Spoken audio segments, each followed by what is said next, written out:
찬송가 265장 찬양 드리도록 하겠습니다. 265장입니다. 찬송가 265장입니다.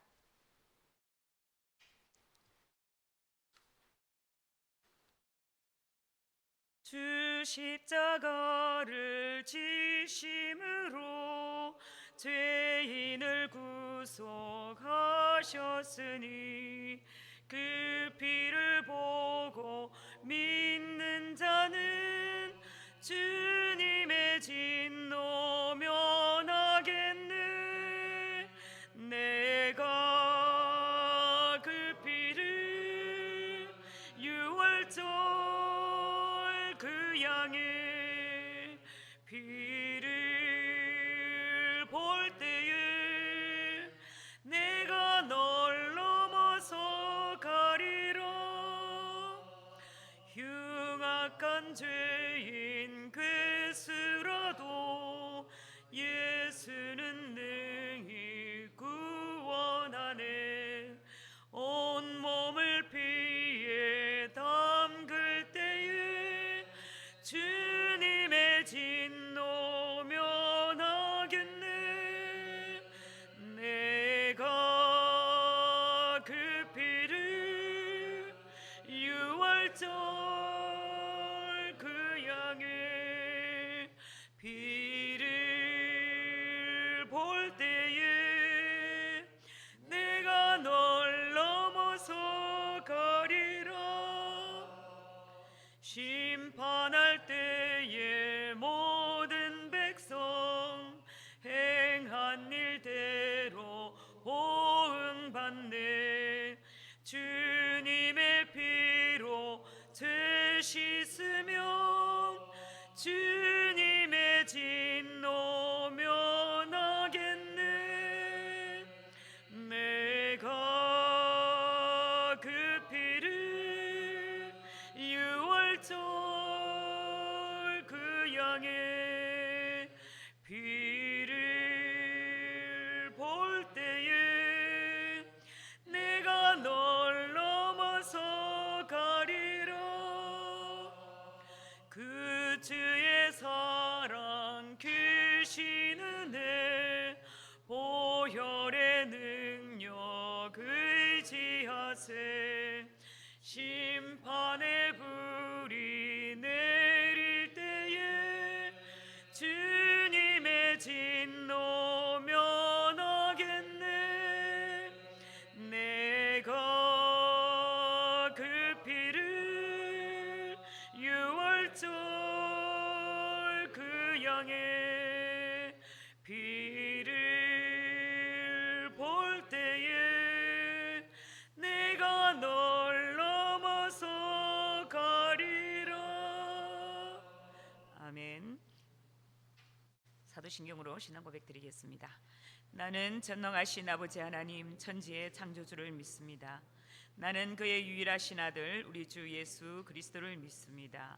그는 성령으로 잉태되어 동정녀 마리아에게서 나시고 본디오 빌라도에게 고난을 받아 십자가에 못 박혀 죽으시고 장사된 지 사흘 만에 죽은 자 가운데서 사시 살아나셨으며 하늘에 오르시어 전능하신 아버지 하나님 우편에 앉아 계시다가 거기로부터 살아있는 자와 죽은 자를 심판하러 오십니다. 나는 성령을 믿으며 거룩한 공교회와 성도의 교제와 죄를 용서받는 것과 몸의 부활과 영생을 믿습니다. 아멘. 오늘 하나님의 말씀은 시편 105편에서 24절에서 45절 말씀입니다. 시편 105편 24절에서 45절 말씀입니다. 한 절씩 교독하도록 하겠습니다. 여호와께서 자기의 백성을 크게 번성하게 하사 그의 대적들보다 강하게 하셨으며 또 그 대적들의 마음이 변하게 하여 그의 백성을 미워하게 하시며 그의 종들에게 교활하게 행하게 하셨도다. 그리하여 그는 그의 종 모세와 그의 택하신 아론을 보내시니 그들이 그들의 백성 중에서 여호와의 표적을 보이고 함의 땅에서 징조들을 행하였도다. 여호와께서 흑암을 보내사 그곳을 어둡게 하셨으나 그들은 그의 말씀을 지키지 아니하였도다. 그들의 물도 변하여 피가 되게 하사 그들의 물고기를 죽이셨도다. 그 땅에 개구리가 많아져서 왕의 궁실에도 있었도다. 여호와께서 말씀하신즉 파리때가 오며 그들의 온 영토에 이가 생겼도다. 비 대신 우박을 내리시며 그들의 땅에 화염을 내리셨도다. 그들의 포도나무와 무화과 나무들 치시며 그들의 지경에 있는 나무들 찍으셨도다. 여호와께서 말씀하신즉 황충과 수많은 메뚜기가 몰려와 그들의 땅에 있는 모든 채소를 먹으며 그들의 밭에 있는 열매를 먹었도다. 또 여호와께서 그들의 기력의 시작인 그 땅의 모든 장자를 치셨도다.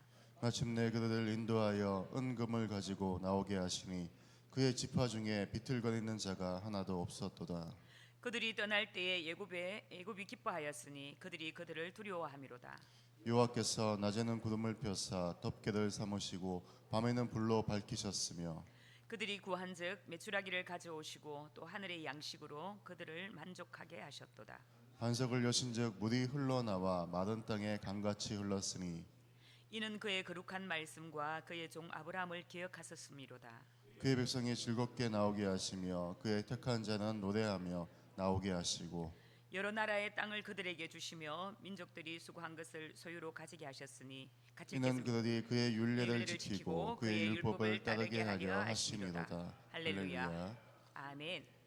자, 오늘 시편 105편 24절에서 45절 말씀에는 여호와께서 번성하게 하사라는 제목으로 우리 오늘 말씀을 같이 한번 나눠보도록 하겠습니다.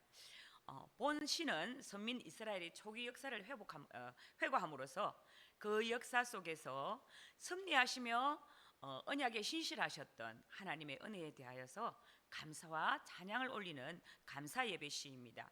시편에는 이처럼 선민의 역사를 회고하는 형식의 역사시가 모두 세 편인데 78편과 오늘 말씀 105편, 106편에 이렇게 수록되어 있습니다.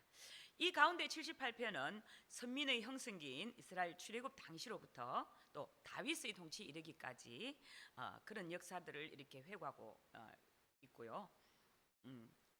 이스라엘 백성들과 그 후손들에게 영적 각성과 또 교훈을 주어서 그들의 선조들과 동일한 신수를 이렇게 번복하지 않게 하고자 하는데 그 목적을 두고 있는 지혜의 시입니다. 그에 반하여서 오늘 본시와 106편에는 선민의 역사에 방영된 하나님의 언약적 사랑과 은혜를 감사하는 감사 찬양시입니다. 특히 본시와 106편에는 그 내용과 형식이 유사성으로 인하여서 쌍둥이 시로도 이렇게 불리기도 하는데요. 그 중에서도 106편에는 하나님의 크신 권능과 사랑을 맛보고도 계속해서 하나님을 시험하고 또 거역한 이스라엘의 백성들의 죄악을 통탄하며 또 지은 참회 시적인 성격이 강한 찬양시라면은 오늘 본시 105편에서는 하나님께서 이스라엘의 뿌리라고 할 수 있는 아브라함, 이삭, 야곱 세 족장들의 맺은 언약에 따라서 이스라엘을 출애굽시켜 가나안 땅에 정착케 하신 하나님의 신실하심을 근거하여 지은 찬양시적 성격이 강한 감사 예배시라는 것이 차이점이 있습니다. 오늘 본문에는 이스라엘 역사에 나타나신 하나님의 인도하심과 그의 신실하심을 나타내고 있습니다. 앞서 23절에 보면 야곱이 요셉을 인하여 애굽 땅에 들어간 이렇게 사건을 다루고 있습니다. 함의 땅, 고센 땅에서 430년이라는 긴 세월 동안 그 땅에 거주하면서 나그네로 살게 되었습니다.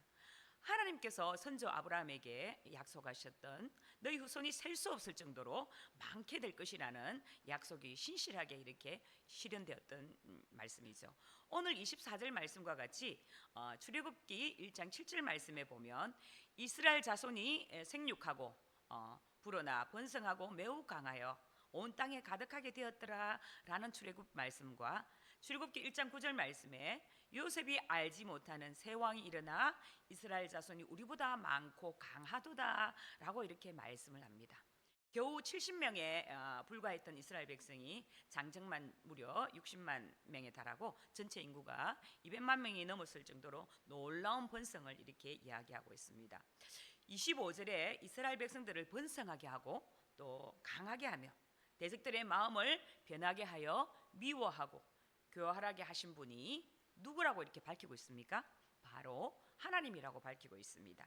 그러나 여기에 시인은 애굽 사람들이 그렇게 이스라엘 사람들을 향하여 마음을 바꾼 것도 하나님께서 마음을 바꾸시게 하신 것이고, 그들이 이스라엘 백성을 미워하고 교활하게 행한 것도 하나님께서 그러한 마음을 갖도록 하신 것이라고 이렇게 말씀 중에 고백을 하고 있습니다.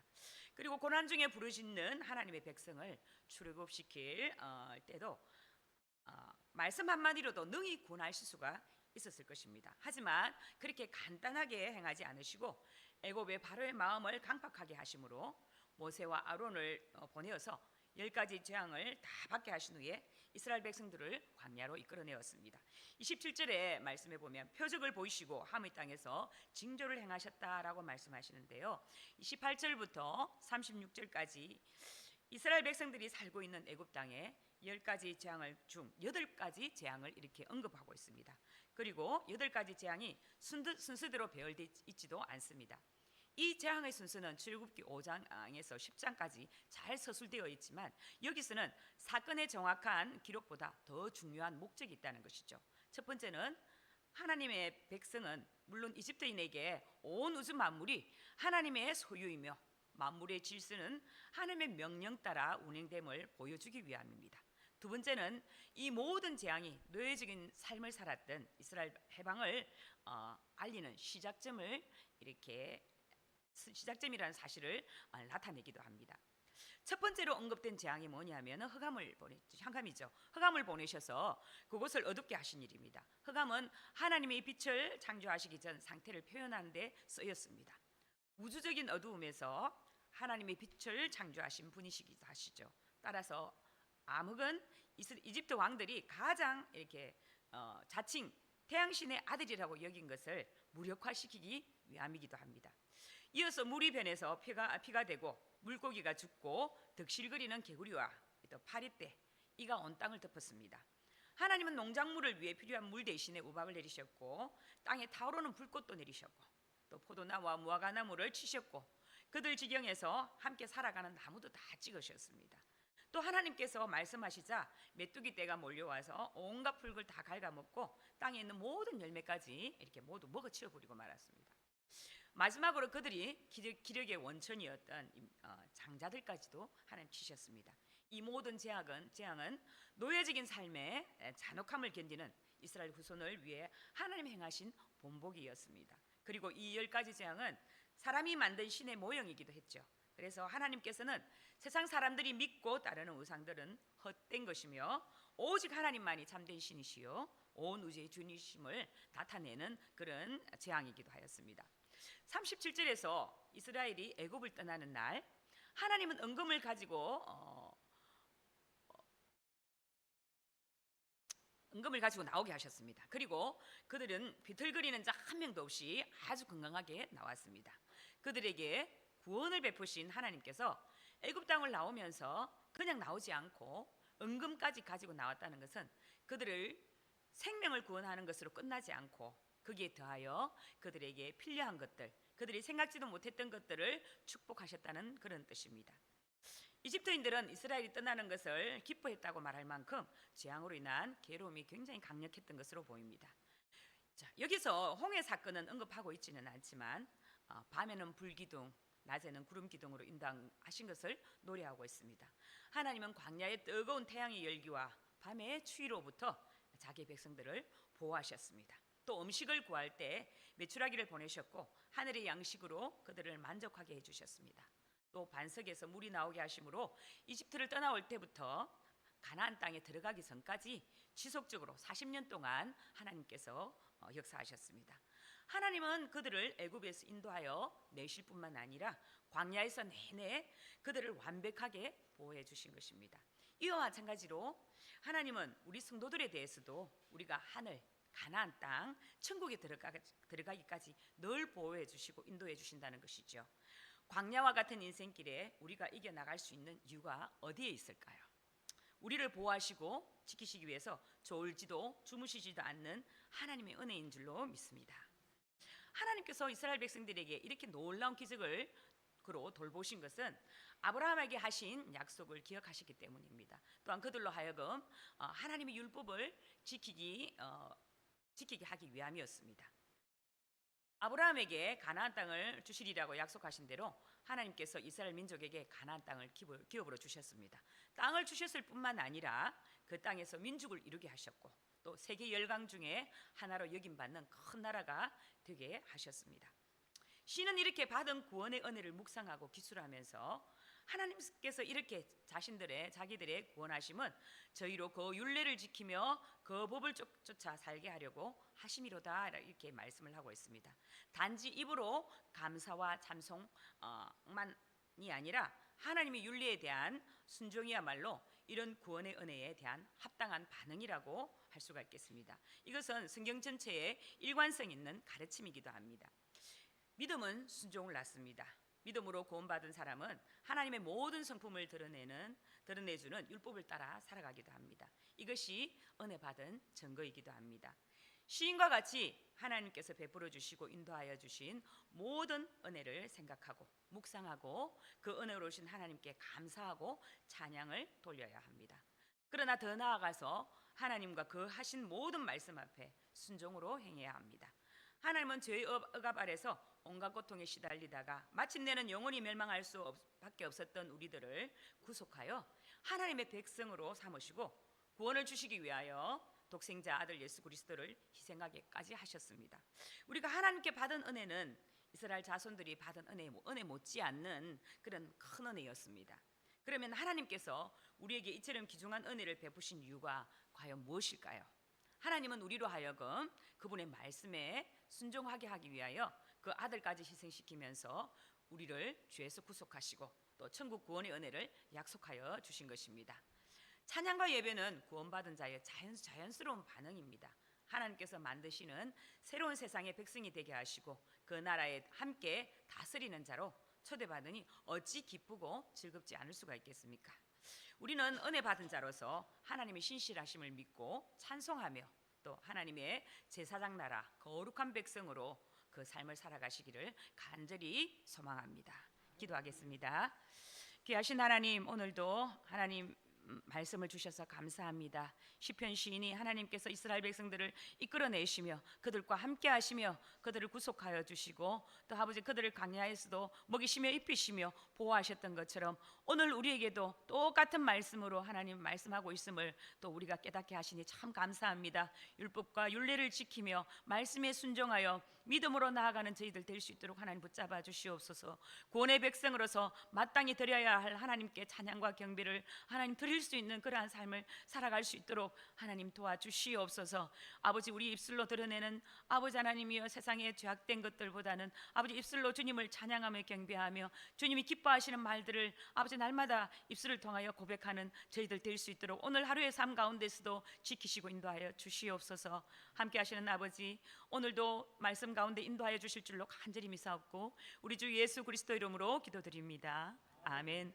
하늘에 계신 우리 아버지, 이름을 거룩하게 하시며 나라에 하시며 아버지의 뜻이 땅에서도 이루게 하시며 아버지의 뜻이 하늘에서와 같이 땅에서도 이루어지게 하소서. 오늘 우리에게 일용할 양식을 주시고 우리가 우리에게 잘못한 사람을 용서하여 준 것 같이 우리 죄를 용서하여 주시고 우리를 시험에 빠지지 않게 하시고 악에서 구하소서. 나라와 권능과 영광이 영원히 아버지의 것입니다. 아멘. 자, 오늘의 기도 제목을 함께 나누겠습니다. 성도들의 가정과 직장을 위해서 함께 기도하겠습니다. 2024년 가정마다 하나님의 은혜와 성령의 기름 부으심이 있도록 성도들의 직장과 생업에 번창을 주시고 직장 속에 그리스도인으로 승리하는 성도가 되도록 한우들의 치유와 회복을 위해 기도합니다. 가족들이 질병으로 고통 중에 있는 우리 성도들이 있습니다. 그들을 위해 기도하시고 또 코로나가 또 아직 이제 코로나로 걸려서 예배 참석하지 못하는 성도들도 있습니다. 그들을 위해 기도하시고 또 우리 이다미와 또 우리 김지영 비집사님을 위해서 함께 간절한 기도, 또 우리 연로하신 우리 어르신들을 위해서 기도해 주시기 바랍니다. 수요 예배 활성화와 말씀 전하는 설교자를 위해서 또 엘림 어르신들을 위해서 무더운 여름 건강 지켜주시고 하반기 이제 9월부터 시작하는 엘림 행복학교 중보기도와 목요순도가 활성화되어서 우리에게 이렇게 하나님의 기뻐하시는 모습들을 많이 드러낼 수 있도록 위해서 함께 기도하겠습니다. 주여 외치고 기도하겠습니다. 주여.